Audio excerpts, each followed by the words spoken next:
Ketua Umum Partai Gerindra, Prasetyo Hadi, kembali menghembuskan sinyal partainya ingin mengubah sistem pilkada langsung menjadi pemilihan yang dipilih lewat keterwakilan parpol di DPRD. Alasan ongkos politik yang mahal, baik dari sisi calon maupun pemerintah sebagai penyelenggara pilkada, menjadi faktor utama partai milik Prabowo ini minta pilkada tak lagi langsung. Bupati, wali kota maupun gubernur itu ongkosnya sangat besar. Belum dari sisi negara ya, dari sisi negara dalam hal ini mengenai pembiayaan. Nah, inilah yang kemudian kalau kajian di kami internal Partai Gerindra, kami memang terus terang salah satu yang mengusulkan atau berpendapat bahwa kita berkehendak untuk mengembalikan sistem pemilihan kepala daerah itu melalui mekanisme di DPRD. Senada, Wakil Ketua MPR fraksi PAN Edi Suparno bahkan menilai usulan pilkada lewat DPRD sudah sesuai dengan sila keempat Pancasila. Menurut mantan Sekjen PAN ini, sejak pilkada dilakukan secara langsung, persoalan politik uang dan politik dinasti terus terjadi. Memang saya akui bahwa jika masyarakat publik sudah diberikan hak untuk memilih langsung, dan itu kemudian haknya diambil, saya kira akan menimbulkan berbagai masukan ya yang menghendaki agar itu tetap melekat pada mereka. Tapi juga kalau kita lihat eksesnya, itu kita harus perhitungkan juga dampaknya itu ternyata membawa dampak negatif terhadap pendidikan politik bagi masyarakat, karena masyarakat hanya disuguhi amplop atau sembako untuk memilih siapapun yang akan menjadi calon kepala daerahnya. Dan jangan lupa juga, saya bicara sebagai pimpinan MPR, bahwa kalau kita bicara pemilihan secara keterwakilan itu ada dalam sila keempat dalam Pancasila kita, musyawarah untuk mufakat. Namun, usulan ini ditolak PDI Perjuangan. Partai pimpinan Megawati Soekarno Putri ini menilai pilkada melalui DPRD menghilangkan hak rakyat untuk ikut serta dalam tata kelola pemerintahan dan pembangunan di daerahnya. Buat kami aneh saja apabila hak rakyat hari ini untuk memilih pemimpinnya juga kemudian harus dikebiri. Padahal itu hak yang sangat dasar di negara-negara demokratis. Semua rakyat diajarkan untuk memilih pemimpin secara langsung sebagai bagian dari cara mereka untuk bisa mengekspresikan apa yang mereka inginkan. Desakan agar pilkada langsung harus diubah lewat DPRD pertama kali diusulkan Partai Golkar saat perayaan HUT Golkar ke-60 pada 12 Desember 2024. Dan usulan itu kembali digaungkan Ketua Umum Partai Golkar Bahlil Lahadalia di HUT ke-61 Golkar 5 Desember 2025 lalu. Bahlil bilang Golkar sudah lama mengkaji soal pilkada langsung yang dinilai menyedot energi, biaya besar, dan sering memicu konflik di daerah. Ia pun minta agar pembahasan RUU politik dimulai tahun ini. Khusus menyangkut pilkada Bapak Presiden, 1 tahun lalu kami menyampaikan kalau bisa pilkada dipilih lewat DPR saja. Banyak pro dan kontra. Tapi setelah kita mengkaji, alangkah lebih baiknya memang kita lakukan sesuai dengan pemilihan lewat DPR Kabupaten Kota. Biar tidak lagi pusing-pusing. Oleh karena itu kami memandang pembahasan RUU bidang politik seyogyanya bisa dimulai tahun depan. Usulan Bahlil ini disambut baik Presiden Prabowo. Menurutnya demokrasi yang baik harus mengurangi permainan uang agar jangan hanya kaum berduit yang menguasai politik. Prabowo bahkan menilai pilkada langsung adalah sistem politik yang meniru-niru negara lain. Yang disampaikan Partai Golkar berkali-kali harus kita pertimbangkan yang baik-baik. Demokrasi harus mengurangi terlalu banyak permainan uang. Demokrasi harus kita bikin minimal ongkos politik. Supaya nanti politik kita jangan ditentukan hanya orang-orang berduit.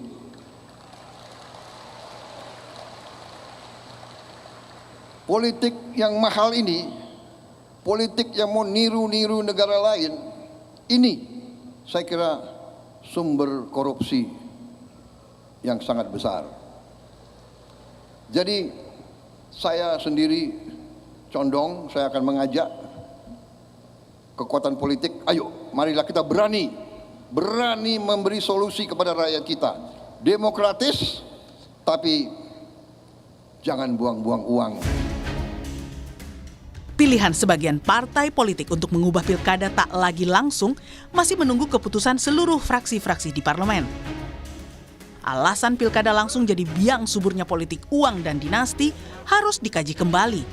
Karena sejarahnya, pilkada diputuskan dilakukan secara langsung agar rakyat bisa memutuskan siapa pemimpinnya, sekaligus menghindari kong-kali-kong parpol di parlemen daerah. Tim Liputan, Kompas TV. Lalu tepatkah menghilangkan politik uang dan mengurangi beban ongkos pemilu yang besar? Satu-satunya dengan mengubah pilkada langsung menjadi pilkada melalui DPRD. Kita akan bahas bersama Ketua DPP PDI Perjuangan Deddy Sitorus dan analis politik Adi Prayitno. Nanti juga akan bergabung bersama kami Wakil Ketua Umum Partai Golkar Bang Ahmad Doli Kurnia. Selamat petang Bang Deddy, Mas Adi. Selamat petang, Cynthia. Selamat petang, Deddy. selamat tahun baru ya sebelumnya. Tahun baru. Oke, saya ke Bang Deddy dulu. Bang Deddy, ini kan posisi PDI Perjuangan tegas-tegas menolak pilkada melalui DPRD. Tapi apa tanggapan Anda kalau dari Partai Golkar, Gerindra, dan juga PAN ini sepakat ingin diubah karena memang mahalnya biaya politik untuk efisiensi dan juga suburnya politik uang selama pilkada langsung ini berjalan, Bang Deddy? Ya, kalau bicaranya adalah untuk efisiensi, nggak usah ada pemilihan DPRD juga. Sekda aja atau ASN aja bikin jadi kepala daerah, nggak usah kita pilih. Jadi berdasarkan tim pansel aja. Itu sama sekali nggak pakai duit gitu loh. Yang kedua, usul ini disampaikan setelah koalisi pemerintah memenangkan pertarungan 1 tahun gitu. Saya yakin ini kalau diangkat sebelum pilpres, sebelum pileg, bubar tuh semua tuh. Jadi saya melihatnya begini, kita harus tanya dulu, pemborosan uang atau politik uang dari sisi mana? Kalau dari sisi penyelenggaraan, kalau pilkada itu ditaruh bersamaan dengan pemilu yang lain, baik pemilu kepala daerah langsung untuk DPR, DPRD, ataupun dengan pilpres, maka tidak ada biaya tambahan kecuali cetak surat suara. Yang kedua, kalau yang dimaksud adalah biaya paslon, ya termasuk money politik, ini menurut saya sih dosa partai politik. Pertama, salah satu yang membuat biaya besar bagi paslon itu adalah mahar partai politik. Saya punya pengalaman, 1 kursi itu bisa sampai 1 miliar, saya dengar 2 miliar. Itu partai politik yang bikin gitu loh. Kenapa partai politik lagi? Yang kedua, ambil contoh. Kalau semua partai mencalonkan orang-orang yang memang punya rekam jejak di bawah, maka kebutuhan untuk money politik itu dengan sendirinya akan hilang bahkan mengecil. Tetapi kan memang partai politik sendiri yang memilih orang-orang tanpa melatihkan rekam jejak. Akhirnya siapa yang punya uang itulah kan begitu tuh. Nah yang ketiga, money politik, inefisiensi, pemborosan segala macam, itu juga ada dampak dari penyelenggara dan pengawas pemilu termasuk penegakan hukum. Ini kan sama aja. Ya, lu yang berbuat, lu nyalakan orang lain, blaming the victim gitu loh. Oke, saya akan ke Bang Doli. Bang Doli, ini Golkar bisa dikatakan sebagai partai politik yang pertama kali memiliki ide awal di kali ini. Usulkan pilkada langsung diubah menjadi keterwakilan di DPRD. Tapi yang namanya usulan biasanya kan ada pro kontranya. Kali ini agak berbeda. Usulan Golkar ini langsung disetujui oleh Presiden dan juga parpolnya. Kalau Bang Doli, ini murni maunya Golkar atau gimana nih Bang Doli? Kalau Golkar sebetulnya dalam 1,5 tahun ini kita sudah bentuk tim kajian politik ya. Bukan hanya untuk pilkada tapi juga untuk sistem pemilu, soal undang-undang partai politik dan seterusnya. Intinya kita berkeinginan untuk menyempurnakan lah sistem politik kita, termasuk hulunya itu adalah sistem pemilu dan pilkada. Nah soal pilkada kita juga sebetulnya punya 3 opsi sesungguhnya ya. Ya 3 opsi itu masih pertama adalah tetap penyelenggaraan pilkada seperti yang sekarang sedang berlangsung selama ini langsung oleh rakyat. Yang kedua semua dikembalikan ke DPRD. Yang ketiga adalah ini asimetris atau hybrid. Jadi ada yang tetap berlangsung dipilih oleh rakyat, ada juga ke DPRD. Tapi khusus untuk yang DPRD kami sudah hampir final ya bahwa pemilihan gubernur itu harus kembali ke DPRD. dan harus berbeda lah dengan 3 struktur kekuasaan yang eksekutif ada di negara kita ya, presiden, wakil presiden, bupati, wali kota dan kepala desa gitu. Nah, yang kabupaten kota, nah hybridnya itu ya nanti ini sekarang kita sedang juga terus sebetulnya ingin menguji publik dan menyampaikan aspirasi. Nah, tapi dalam perjalanannya kemudian ada komunikasi politik ya antara ketua partai politik kami dengan ketua umum partai politik yang lain. Nah, kalau bicara kemudian soal juga, ya dalam perjalanannya, Bang Doli, maaf nih saya potong. Ini sudah ada komunikasi. Apakah mungkin bisa dilihat di layar ya? Ini ada foto di mana ada pertemuan, ada Pak Bahlil dan juga ada Pak Julhas dan juga ada Bang Dasko nih. Ini ngebahas itu langsung? Saya tidak tahu persis karena saya tidak ikut dan itu kan pertemuan beberapa hari yang lalu ya. Pak Bahlil nggak kasih bocoran? Saya teruskan dulu yang tadi. Ya. Nah, selain ada komunikasi politik dengan partai politik yang lain, kami kan kemarin barusan melaksanakan rapat pimpinan nasional ya. Nah, kami juga menyerap aspirasi pandangan dari masukan daerah DPD provinsi. Nah, sebagian besar menyampaikan memang kecenderungannya mendorong pemilihan kepala daerah itu kembali ke DPRD dengan catatan-catatan ya. Nah, catatan nanti kita diskusikan. Nah, kembali soal foto ini, nah saya mencari informasi. Nah, sebetulnya ini silaturahim biasa saja. Ada 2 hal yang dibicarakan. Pertama adalah bicara kemungkinan terbentuknya koalisi permanen, masih penjajakan koalisi permanen di periode ini. Kemudian yang kedua, masih terkait dengan soal isu undang-undang politik. Jadi karena memang kan informasi yang sudah kita dapatkan, kemungkinan di awal tahun ini sudah mulai bicara tentang pembahasan undang-undang partai politik. Jadi sudah mulai juga ada brainstorming dan sharing informasi berkaitan dengan itu. Jadi tidak spesifik soal apa pemilu, soal pilkada dan seterusnya. Oke, saya ke Mas Hadi. Mas Hadi, ini sejauh ini yang tegas menolak baru PDI Perjuangan. Apa yang Anda baca dari dalam tanda kutip ya, kekompakan beberapa parpol yang mendesak ataupun mengusulkan soal pemilihan kepala daerah kembali melalui DPRD?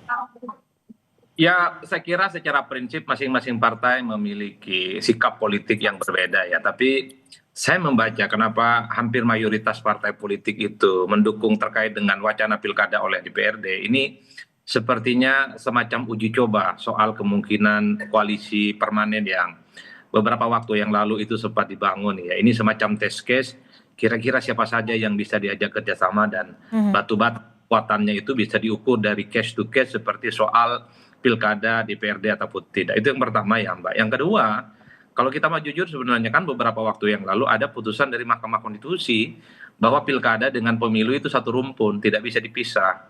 Kalau pilkada itu dipilih oleh DPRD itu artinya pilkada itu berbeda dengan pilpres dan pileg yang dipilih secara langsung. Dan inilah mesti dibaca secara konstitusional bahwa putusan MK itu kan final and binding dan kemudian putusannya itu tidak bisa dibantah oleh siapapun. Jadi inilah yang kemudian belakangan ini menjadi diskursus yang cukup luar biasa ya. Kenapa? Ya khawatir putusan MK itu tidak diikuti dengan keputusan-keputusan politik yang lainnya. Nah tapi secara prinsip ya kalau argumentasi pilkada itu oleh DPRD karena efisiensi politik uang, ya saya kira kan sangat gampang ya. Misalnya efisiensi dari segi penyelenggaraan. Ya misalnya dari rekayasa TPS itu ya ditambah jumlah pencoblosnya kan selama ini kan TPS misalnya cuma 300 bisa ditambah 1.000 orang gitu per tiap TPS dan misalnya pemilunya itu pencoblosannya mulai dari jam 7 bisa sampai sore atau jelang maghrib. Jadi kalau alasannya efisiensi sebenarnya masih ada pilihan-pilihan lain seperti itu ya Mas Hadi ya? Agak mudah sebenarnya atau misalnya mulai digagal soal e-voting ya itu kan lebih sederhana dan lebih memudahkan terkait dengan hal ikhwal teknis dan administratif penyelenggaraan. Nah terkait dengan politik uang mahar politik itu kuncinya di partai politik karena hampir semua kontestan politik di pilkada ya mostly hampir bisa dipastikan dari partai. Kalau partai mengharamkan politik uang, kalau partai itu mengharamkan mahar politik, ya biaya politik itu bisa ditekan. Cuman kan problemnya publik juga tahu bahwa kalau musim pilkada, musim pemilu itu kan semacam musim semi, bagaimana partai itu ya memang sedang berlomba-lomba untuk mengumpulkan logistik lah. Artinya saat ini yang menjadi pertanyaan adalah apakah ini mutlak terkait soal efisiensi atau memang justru kemunduran dari demokratis. Kita akan bahas selepas jeda, tetap bersama kami di Kompas Petang.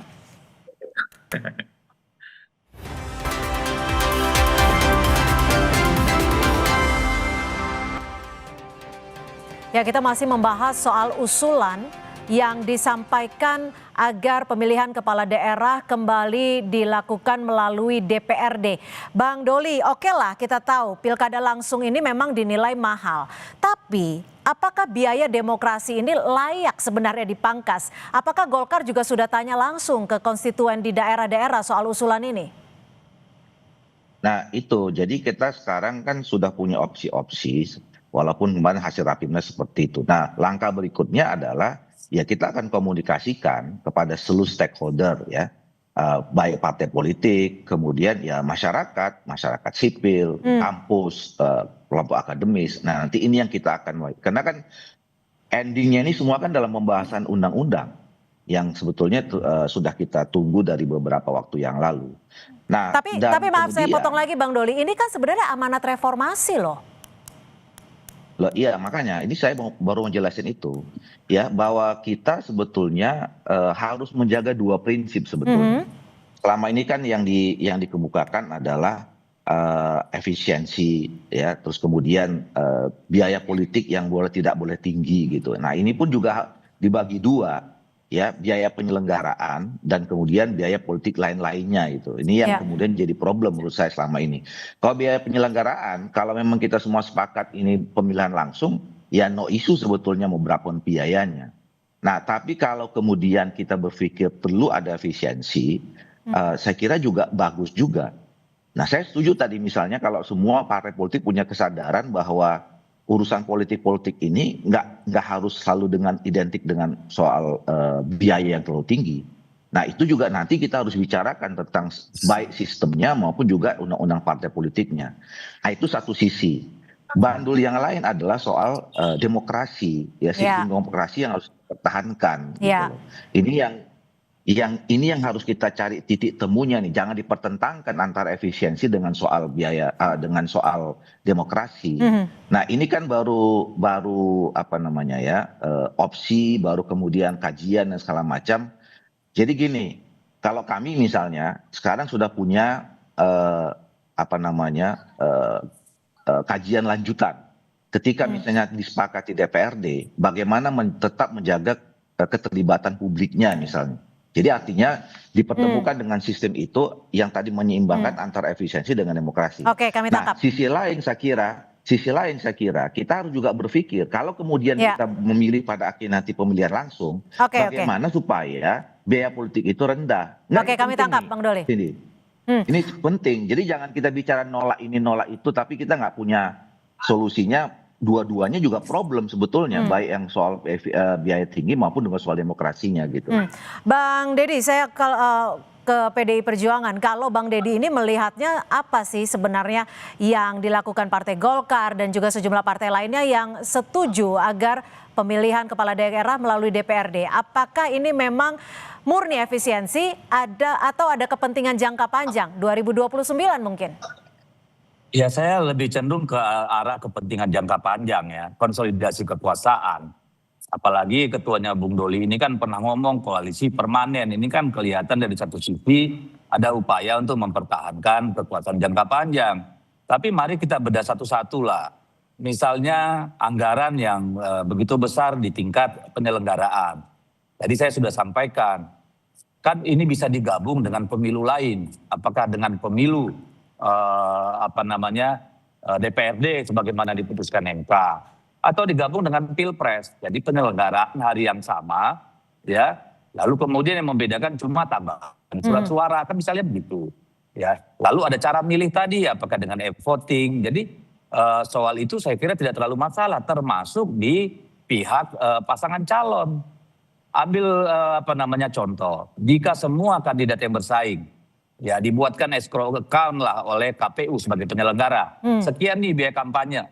Ya. Lalu setiap dia melakukan kegiatan ya itu nyampaikan. Lalu dieksekusi. Oke, Di luar daripada tapi itu tentu dengar dulu. Maka soal biaya ini dibatasi maksimum spending gitu loh. Sehingga tidak ada yang jor-joran main money politik. Nah, money politik kenapa bisa terjadi secara masif? Kan karena penegakan hukumnya nggak jelas, nggak jalan. Nah, ini kan semua harus dilihat. Jadi kalau menilai itu, neracanya harus seimbang. Jangan cuma bilang jeleknya yang A, tapi yang B nggak dihitung jeleknya gimana. Kita sudah ngalamin. Dulu korupsi itu di gedung DPRD, melibatkan partai politik juga. Tapi kalau ini Dampaknya tetap apa? lolos, PDI Perjuangan akan melakukan apa? Apakah akan melakukan lobby-lobby politik mungkin? Nah, kalau ini mau dipaksakan, kami hanya bisa mengembalikan persoalan ini kepada rakyat. Karena kami cuma 16% di DPR. Apakah rakyat Indonesia akan menerima kembali ke masa lalu? Kita dipangku oleh gagasan-gagasan sentralistik kayak begini. Silakan nanti rakyat yang menilai. Ya, saya ke Mas Adi. Mas Adi, kalau yang diusulkan Golkar dan teman-teman ini adalah menurut Anda bentuk koreksi sistem atau sinyal memang untuk adanya sentralisasi pusat? Ya kalau saya secara prinsip pilkada langsung bahwa layak dievaluasi iya soal politik uang, tentang mahar politik, termasuk juga soal biaya penyelenggaraan yang menurut saya juga terlampau mahal, saya kira sangat layak untuk dievaluasi. Tapi kan jawabannya kan tidak harus mengembalikan pilkada oleh DPRD. Apalagi kan kita tahu soal trust publik ke DPRD itu kan cukup rendah. Karena begitu banyak misalnya keputusan-keputusan politik yang dibuat oleh DPRD dan bahkan DPR pusat itu kan seringkali tidak pernah melibatkan rakyat. Pernah tidak DPRD itu dalam memutuskan keputusan apapun bertanya kepada rakyatnya tempat dia mencalonkan diri di basis konstituennya? Kan tidak pernah melakukan. Jadi itu sebenarnya ditentang bagaimana kemudian masa depan kepala-kepala daerah itu dipasrahkan dan ditentukan oleh mereka yang memang kinerjanya selama ini. Bagaimana ya rakyat itu memang harus menjadi tuan untuk menentukan siapa menjadi kepala daerahnya. Jangan ada kesan bahwa elit ini mulai takut dengan rakyatnya karena di tengah pemilih yang semakin kritis dan semakin rasional, ya pemilih-pemilih yang tidak kompeten dipilih dan dia dihukum dalam pilkada itu. Oke, kami tangkap. Jadi kesan itu yang harus dihindarkan sebenarnya. Tapi bagi saya hal-hal yang sifatnya mahal gampang kok, kuncinya di partai. Saya kami tangkap Mas Adi. Saya ke Bang Doli, singkat saja Bang Doli, yang menjadi kepemilikan rakyat terkait demokrasi satu-satunya adalah suara. Lalu jika rakyat hanya menonton umpamanya debat, tapi tidak memilih, di mana letak kedaulatannya? Singkat saja. Pertama menurut saya keinginan kita dan peluang serta momentum untuk mengevaluasi menyempurnakan sistem ini jangan kemudian di stigma, di framing ini untuk kepentingan politik gitu ya.